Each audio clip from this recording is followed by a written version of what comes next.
هنر عشق ورزیدن، اثر اریک فروم. صفحه 7. نظریه عشق. عشق پاسخی به مسئله وجود انسان. هر نظریه‌ای درباره عشق باید با نظریه انسان، با نظریه هستی بشر آغاز شود. وقتی عشق یا به سخن بهتر چیزی نظیر عشق را در حیوانات مشاهده می‌کنیم، به خوبی می‌بینیم که دلبستگی آنها جزئی از سلسله غرایز آنهاست. اکنون در انسان فقط ته‌مانده‌ای از این سازمان غریزی می‌توان دید.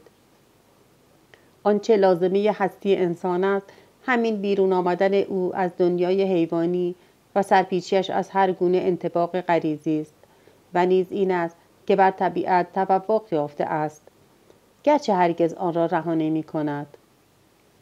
او جزئی از طبیعت است، اما وقتی از طبیعت گسست دیگر نمی‌تواند دوباره بدان بازگردد. وقتی از بهشت حالت ابتدایی وحدت با طبیعت رانده شد، اگر بخواهد دوباره بدان بازگردد، کروبیان با شمشیرهای آتشین راه را بر او می‌بندند.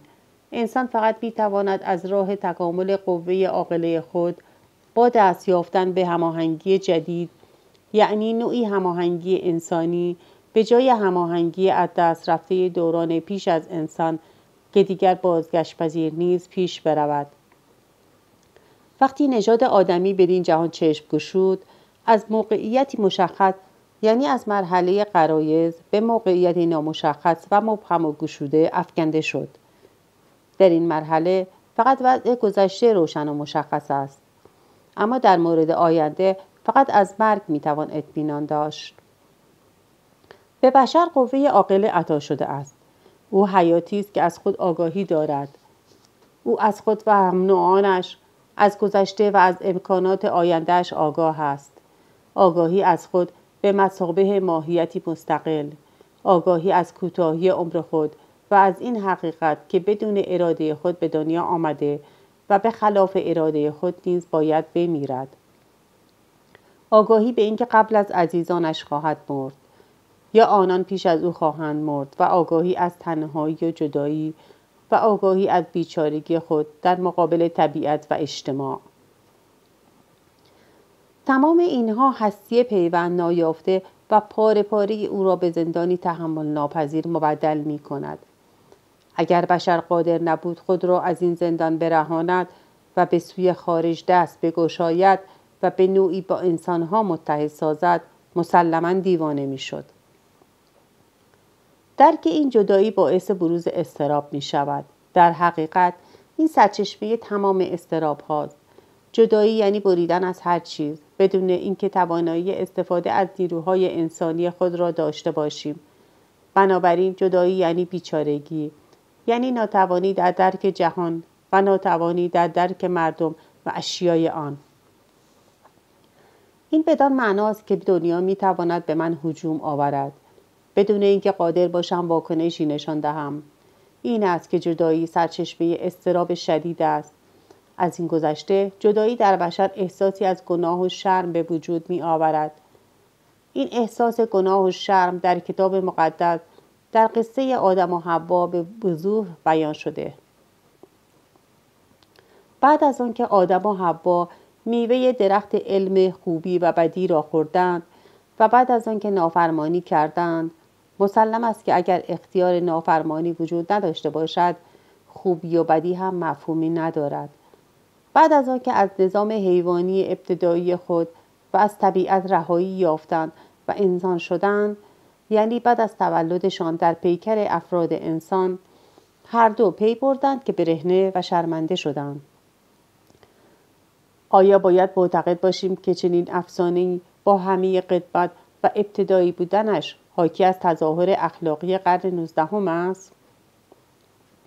آیا باید قبول کنیم که تنها نکته مهم و آموزنده این افسانه همان موضوع شرم و دستپاچگی بشر از مکشوف بودن آلت تناسلی است؟ نه، هرگز ممکن نیست چنین باشد.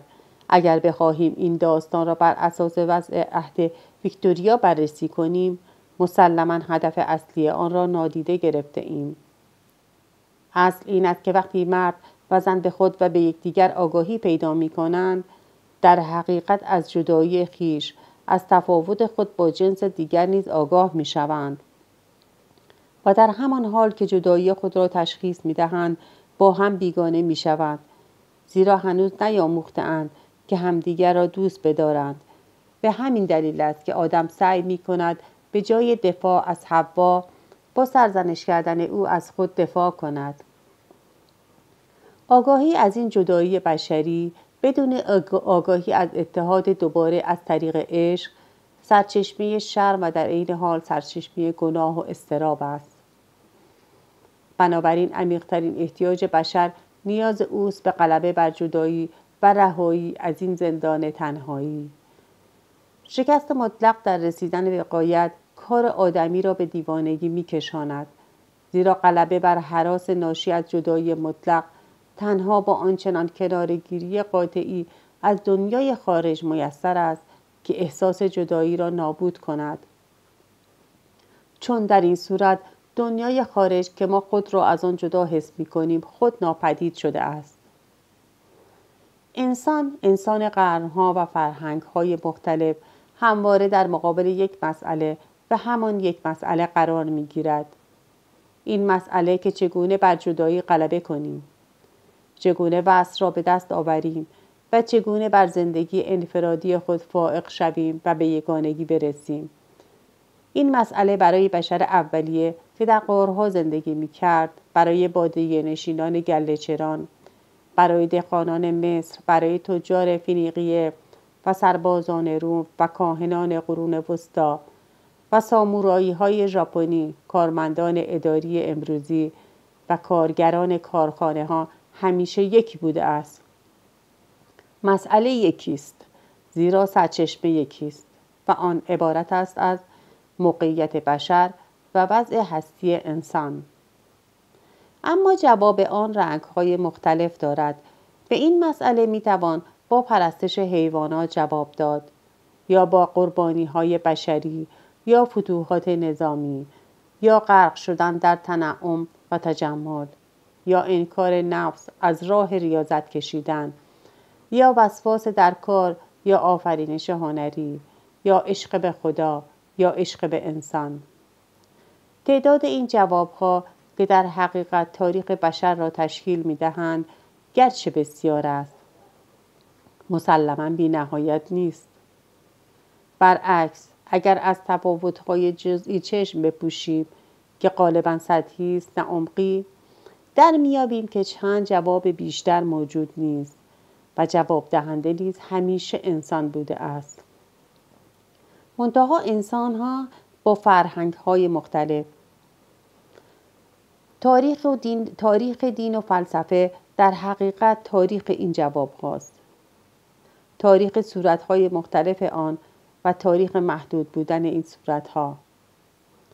این جواب‌ها تا حدی بستگی دارد به درجه فردیتی که آدمی بدان رسیده است.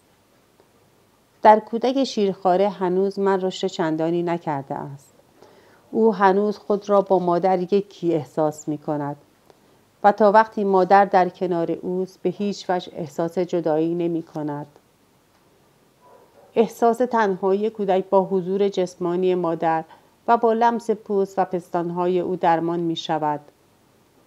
اما وقتی حس جدایی فردیت در کودک رشد می‌کند، دیگر حضور جسمانی مادر او را راضی نمی‌کند. آن وقت است که احتیاج غلبه بر جدایی به وسایل دیگر در او برانگیخته می‌شود. به همین ترتیب نسل بشر در کودکی خود با طبیعت احساس یگانگی می‌کند. خاک و حیوان و نبات هنوز دنیای او به شمار می‌رود و او خود را با حیوانات همسان می‌بیند.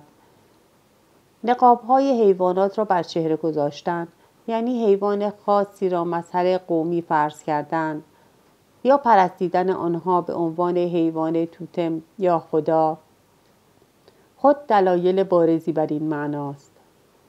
ولی هرچه نسل بشر از مرزهای زندگی ابتدایی فراتر می رود، بیشتر خود را از دنیای طبیعت جدا می سازد و احتیاج او به پیدا کردن راه فراری از این جدایی افزونتر می شود. یکی از راه‌های رسیدن به این غایت انواع لذت‌های آمیخته با عیاشی و میگساری است. این ممکن است به شکل نوعی نشأه بیخود کننده که شخص برای فریب دادن به خود می‌آفریند جلوگر شود، که گاه مواد مخدر نیز به آن کمک می‌کند. بسیاری از مناسک دینی قبایل دور از تمدن تصویر زنده‌ای از این نوع راه‌حل هاست. وقتی حالت خلسه و هیجان ایجاد می شود، دنیای خارج ناپدید می شود و همراه آن احساس جدایی از آن نیز از بین می رود. این مناسک دینی هرچی بیشتر به صورت گروهی انجام گیرد، احساس آمیختن با جمع بیشتر می شود و راه حل مؤثرتر واقع می شود. تجارب جنسی نیز پیوند نزدیکی با عیاشی و میگساری دارد و اغلب با آن آمیخته است. هیجان‌های جنسی نیز حالتی ایجاد می‌کند که اثری نظیر نشأه میگساری یا مواد مخدر را دارد. عیاشی‌های جنسی دست جمعی جزو مناسک ادیان بدوی بود.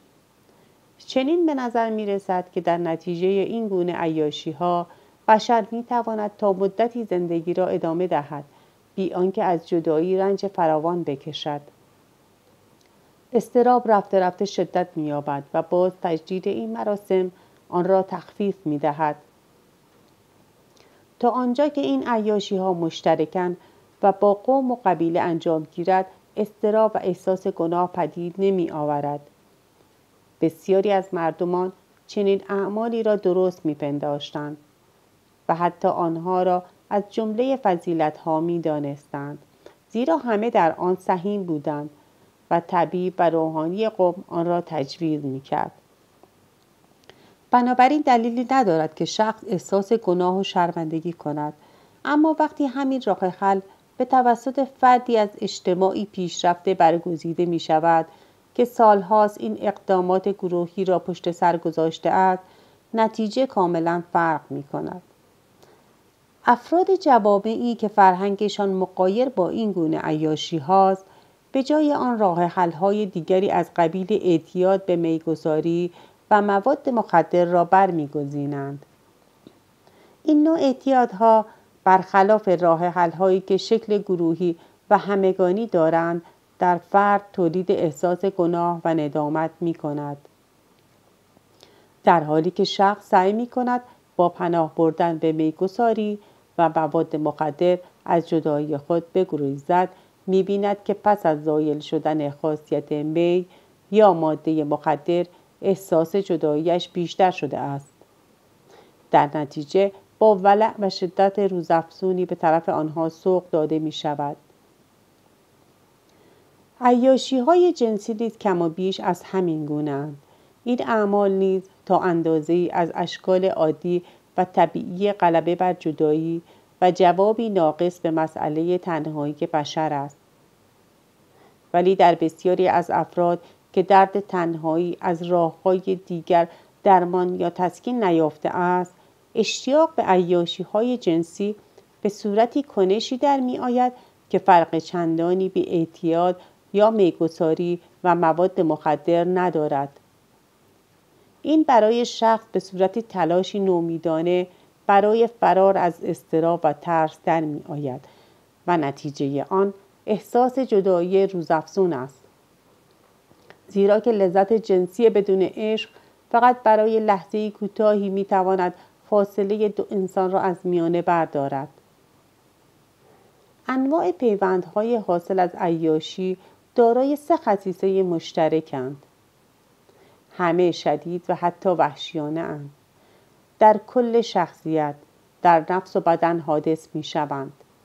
گذران و ادواری‌اند.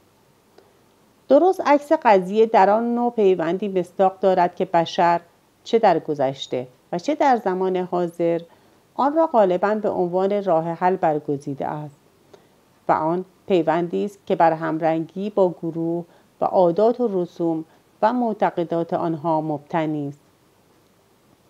در این مورد نیز پیشرفت بسیار به چشم می‌خورد. در اجتماع ابتدایی گروه کوچک است. چنین اجتماعی شامل افرادی است که همگی دارای زمین و خون مشترکند. اما همگام با پیشرفت فرهنگ و تمدن، گروه‌ها نیز بزرگتر می‌شوند و افراد آن شهروندان شهر و کشوری بزرگ و پیروان دینی خاص را تشکیل می‌دهند.